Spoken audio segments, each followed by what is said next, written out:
आज आपके सामने सिंध फूड अथॉरिटी का ये पोल खुल चुका है, आप देख लें। अगर वो चेक एंड बैलेंस करे ना, ये असल में उनकी जिम्मेदारी है, ये उनकी जिम्मेदारी है जाकर चेक करना कि किस तरह कराची के रेस्टोरेंट्स को चलाया जा रहा है, किस तरह वहाँ पे प्रोडक्शन की जा रही है। ये एसी साहब तो आज ये अपने फ़राइज़ सर अंजाम दे रहे हैं, लेकिन ये असल काम उनका है। आइए आपको दिखाता हूँ मैं यहाँ पे किस तरह यहाँ पे बर्तन, या बिल्कुल ये बाथरूम है, आए दिखाएं ज़रा, दिखाएं।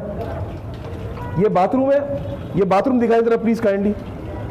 ये बाथरूम है और बाथरूम के साथ ही खाने पीने के पतीले यहाँ पे मौजूद है, जिसके अंदर कराची वालों आप लोगों को ये जहर खिला रहे हैं। बाथरूम के साथ ही पतीले पड़े हुए और ये सारे एसी सब देखा, साथ ही बाहरी पतीले पड़े हुए हैं। देखिए जी, ये कह रहे हैं कि ये कैंटोनमेंट का एक अलग काम होता है। ये सिंध फूड अथॉरिटी का काम है बेसिकली इनको लाइसेंस देना, इनकी इंस्पेक्शन करना। हम प्राइस चेकिंग के हवाले से आए थे तो हमें यहाँ नज़र आया कि यहाँ इनका प्रोडक्शन हाउस है, इसकी बहुत बुरी हाल है। तो हमने इनसे पूछा, ये कह रहे हैं हमारे पास लाइसेंस है, लेकिन मुझे लगता नहीं है लाइसेंस होगा।